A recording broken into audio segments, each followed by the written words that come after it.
Hey everybody, what a crazy busy month I've had. Coming off of a back-to-back tournament weekend.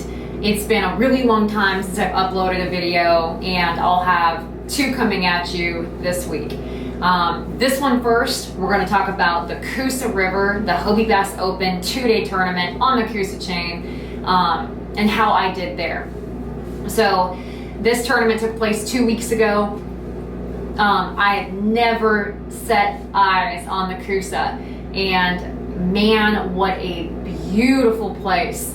Rumored to have these huge spotted bass, big largemouth, and we were smack dab in the middle of the fall transition, meaning I knew there'd be fish at the mouths of creeks, in the middle of the creeks, and some in the way backs of the creeks.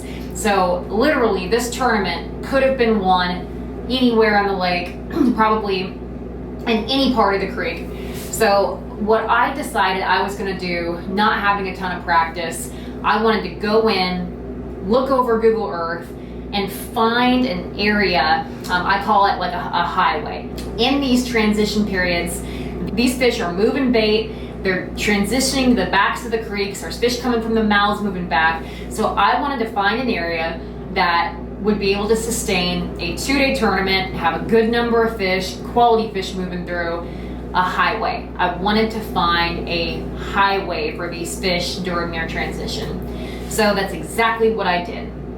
I went to an area, you had the Coosa River, a major creek, and then connecting the two, there's this little S-curve channel. Perfect water depth. I think the max depth in there was 8 foot, loaded with laydowns. I could see that in Google Earth. And what this meant to me, because of its position on the lake, between the main river and this major creek, this little connecting channel was going to be an area where these fish were going to reload probably daily, hourly, we come to find. And I was going to focus my time there, methodically fish that channel, flip the wood, and put together a game plan. So, caught a couple good fish there in practice.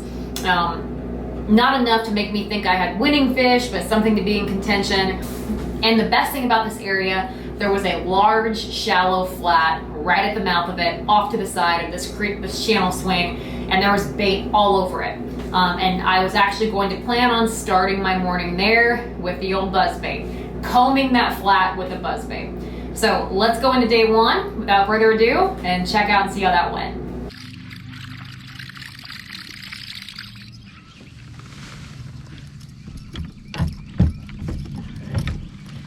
All right, let's flip a little bit.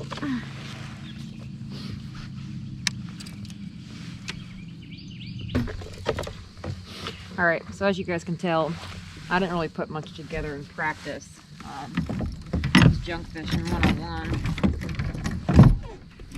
That's why I'm grabbing 1,000 different rods right now.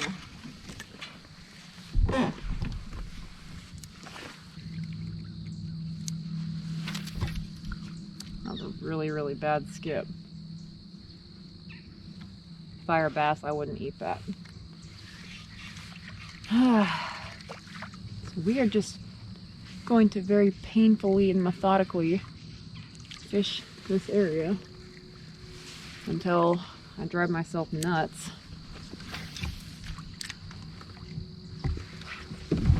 I ate a buzzbait good in practice, but by good I mean like late afternoon shade and grass bite.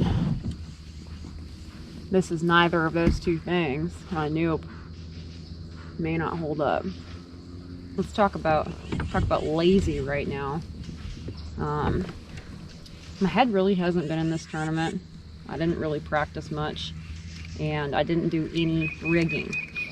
This still has 6-pound leader on it from 1 year, and every time I cast, I'm not feeling super confident that these big Coosa largemouth won't break my line. Talk about not being super prepared. But you know what? It's okay. We're gonna give it our best anyway. Oh, hey. Hey, what's up? I didn't see you over there. I didn't see you till I looked up. Man, I just freaking missed one right here. That's where I got my first one right there. And then the next cast, I missed it. Well, at least you got one. I don't have anything yet. Yeah, you didn't have any on that flat out there? The water dropped way more than I thought it was going to. Well, funny you said. Yep, so I gotta find deeper water.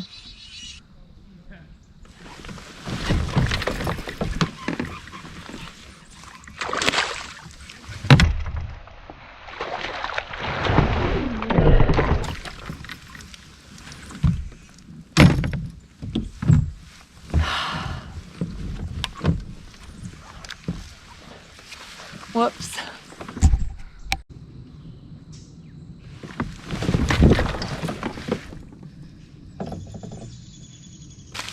All right, guys, solid start. Missed 3 fish. Solid start. Ugh, my fingers are so cold. Can't be doing that, y'all. Definitely cannot be doing that. Because that was on the little Z-Man. Zinkers with the tailspins. These things, if the bite's tough, I always pull them out. And obviously makes your bait just kind of fall a little slower. Man, I missed 4. Missed 4. Just can't, my hands are so cold I can't get the hook set as good as I want. Yeah, it's cool. Oh yeah, I don't like this.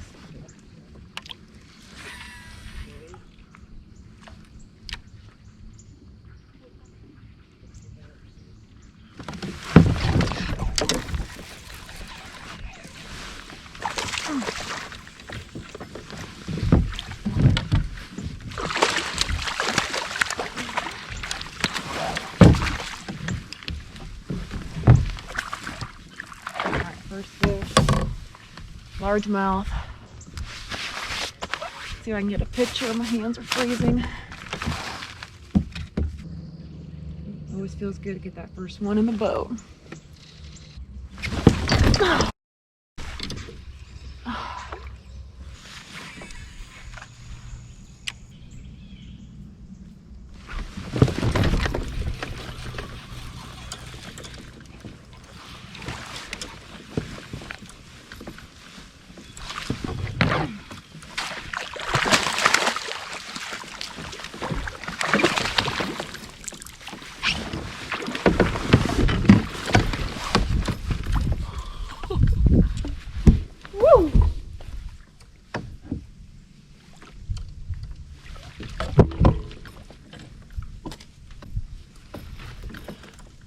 Right behind those bass boats. Hell yes. 20 and a quarter. Let's go. Okay, had to stop this there and give a little backstory on this fish. So there was a big boat tournament on Saturday, on this day, and I had not one, but 2 bass boats almost pretty much cut me off. I was fishing down one bank of the channel towards the mouth to the river. They came up, started here, and worked towards me. There were 3 laydowns between myself and them. They hit 2, went around me, and on. I noticed that both of these boats were throwing a spinnerbait. The first guy actually told me, asked me if I was catching any. I said I'd lost a few, hadn't really had a great morning. And he said, you need to be throwing a spinnerbait. Second guy comes down throwing a spinnerbait. Right behind him, fishes the same laydowns with that spinnerbait all over, and says, "Have you been catching any?" And I was like, "Yeah, I missed a couple, have a few," and same thing, moves along. So I'm the type of person that if I see 2 bass boats fishing the same bait on a stretch of bank, I'm sure as heck not going to fish that same stretch of bank and give the fish the exact same thing that they've already seen. So I continue flipping my Z-Man zinkers with a little Colorado blade on it in this laydown, and that same laydown that both of those bass boats hit not even 8 minutes prior, I pull that 5-pound fish. Slowing down, doing my thing, not worrying about who fished it in front of me, just fishing it differently. Pretty cool deal.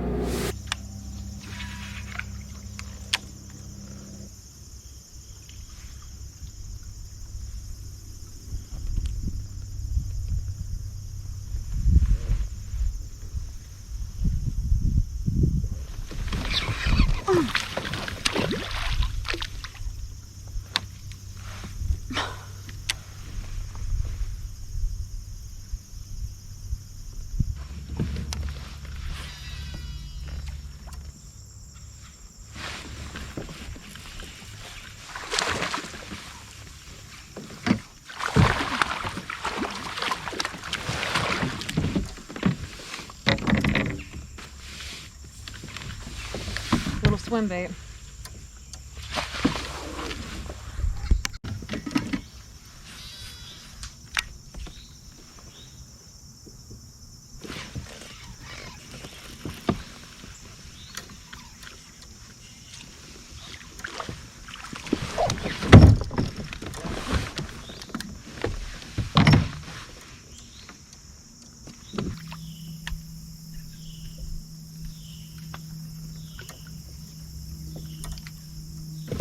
Alright guys, what do I do? Do I stay here, burn this up, go somewhere else, try to get a big bite? Tough.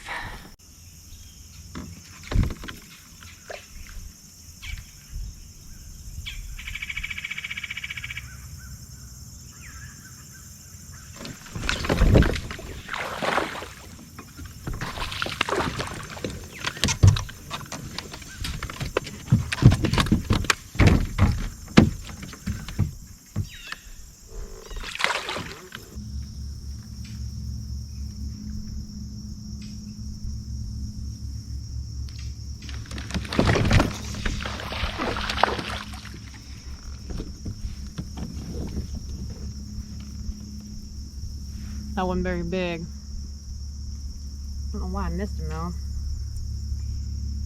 Right, because he wasn't very big.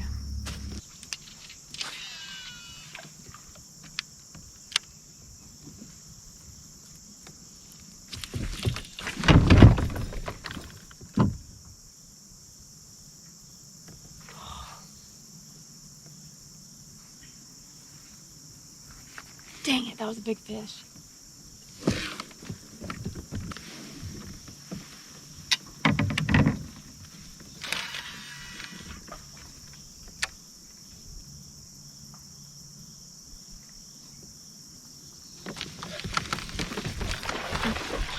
No!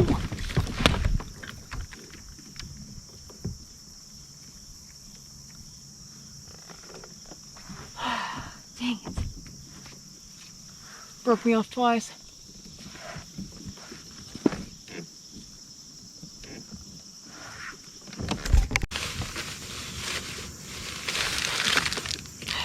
Alright guys, it's about to be a huge freaking heartbreak.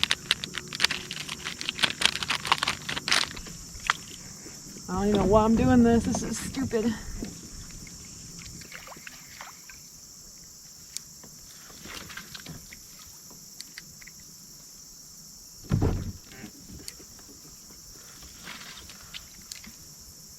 Alright.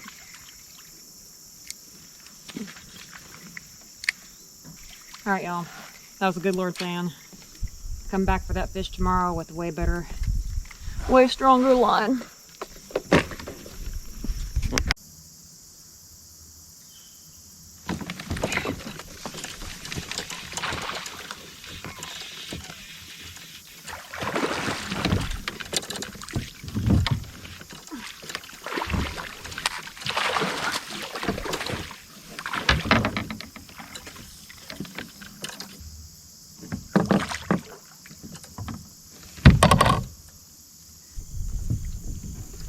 Well guys, kind of fell apart there at the end a little bit. Man, lost some fish, lost a lot of fish, but you know what, that's okay. I still think I'm in a good place going into day 2, hopefully. So the only bad thing is I had to lean on this pretty hard. Didn't want to, but This is an area that honestly should reload. These aren't resident fish. It should keep giving. We're gonna find out anyway. I gotta re-spool some line, get my gear together. I was way too lazy before this tournament, so we're gonna fix that. Come out tomorrow and try to drop 90 on them. Okay, day 1 finished up. I think I had 82 inches. I was sitting in 14th going into day 2, but only, I think, about 5, 6, 7 inches back from first. Easy to make the top 10. I missed a couple of good bites. That's fishing, it's what happens, but that told me that the bigger fish were there. I just had to fish a little bit better. So my plan, there were 5 kayakers that fished in there in day 1, but only 2 of us did well, which meant that only 2 of us ideally should have gone back there on day 2. So the 2 of us kind of coordinated. One was going to start at one end, one was going to start on the other, kind of work, cross, and hit those fish. And by the time we got there, the fish should reload on both ends. We should both have plenty of fish to have a really good finish. So that was the plan going into day 2. Let's go take a look.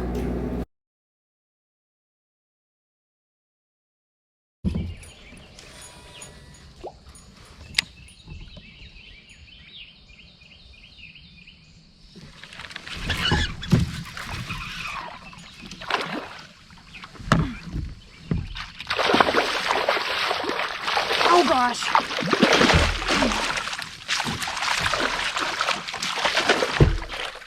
I hit that with a spinnerbait twice, flipped in there and caught it. So maybe if you're not getting them, slow down. So I think I might just fish a little slower today again.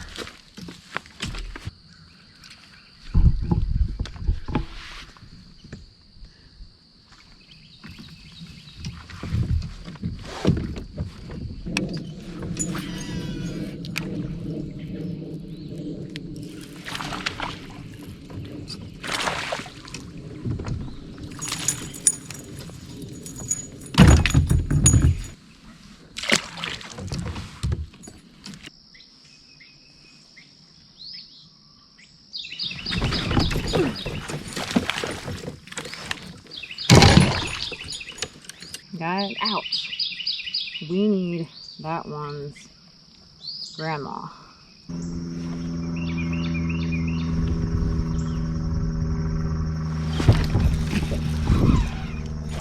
Ah, dang it.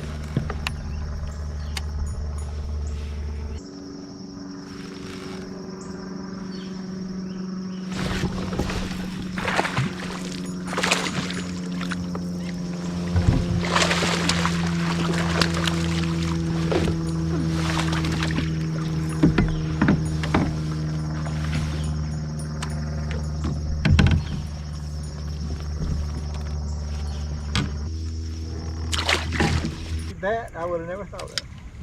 Caught my 21 1/4 on it and my 20 1/2 yesterday. I would have never thought of it, please. Yeah, everybody was throwing spinnerbait, so I want to do something, slow down, do something a little different.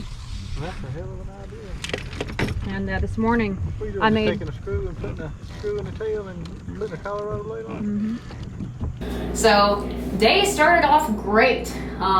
Flipped in after again fishing a laydown with a spinnerbait, making several casts, going back to that laydown, flipping, caught that big 6-pounder, got a couple small fish, and then lo and behold, cross that kayaker, go to the mouth, and there's another kayaker sitting there that had caught about 90 inches where I was heading. Didn't expect to see anybody else there, and instead of keeping my mindset and taking my own advice and saying, hey, no worries fishing behind somebody, just gotta fish it different, like I did on day 1 with that bass boat, I kind of spun out a little bit. Definitely didn't expect to see anybody there. It got in my head. My mental game got the best of me, so I kicked out of there, thought I had to try to find something completely different, wasted 5 or 6 hours of the tournament, came back to that channel, and couldn't get rid of 2 13.5-inch fish in my limit. Pretty bummed out. That was on me. Not a good decision. One 15-inch fish, just a 15-inch fish, would have landed me 7th place in that tournament. and there were plenty of them there. Plenty of 16s, plenty of 17s, plenty of fish that could have ideally done really well had I had a little bit better mental game. And one of the cool things though that I kind of learned, aside from having to keep your head on straight, because you know, in these bigger money tournaments, we are going to get a lot of pressure. There are going to be people that may not have the same etiquette that we have, and we have to deal with it as professionals. We have to go in, have the right mindset, and know that we can still catch our fish regardless if someone else is fishing there or not. A friend of mine came in that channel later in the day as I was kind of bummed out, and was throwing a little 1.5 KVD square bill on this mud flat, and he was wearing out these. They're small fish, but he was wearing them out. And we kind of talked a little bit. He actually gave me that little square bill at the end of the day, and I caught a 13 3/4 and upgraded a ½ inch on it. But the cool thing about that, though it didn't really help me at all, it helped me think outside the box a little bit. I kind of got into that tunnel vision in that creek channel, flipping the wood, doing the same thing over and over again. And he had caught about 25 fish in the last 20 minutes on that little crankbait. And I hadn't even thought of that. So it's really incredible what you can learn just by simply watching other people. And we all fish very differently. We see different things in these certain areas. And I definitely learned that had I been a little bit more aware and been watching the activity on this flat, maybe thinking outside the box, I may have had a better day. So pretty awesome. That's the guy that you saw at the end of the video. I was kicking back to the ramp. One of my very good friends, been in the sport for a very long time, been fishing since before I was born. And those are the type of guys I love to be a sponge around and soak up everything I can.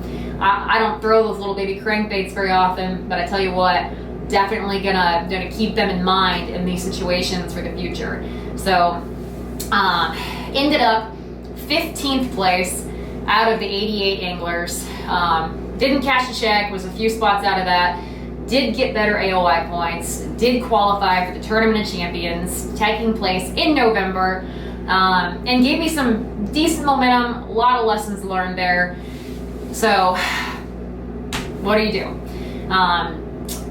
After that, I had to head off to Lake Guntersville for the KBF National Championship.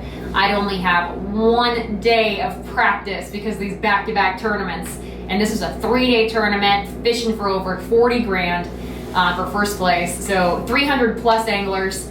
I will have that recap finished here and up in a few days. But wanted to get the Coosa River out. Hope you guys enjoyed it. Hope you all learned something. I learn something every single time I do these recaps. So I appreciate the support. I appreciate the support from you all. It means a lot to me. I couldn't do it without you. And hope you guys enjoyed this one. Stay tuned for Guntersville. And hope you all get on the water and catch some fish this week.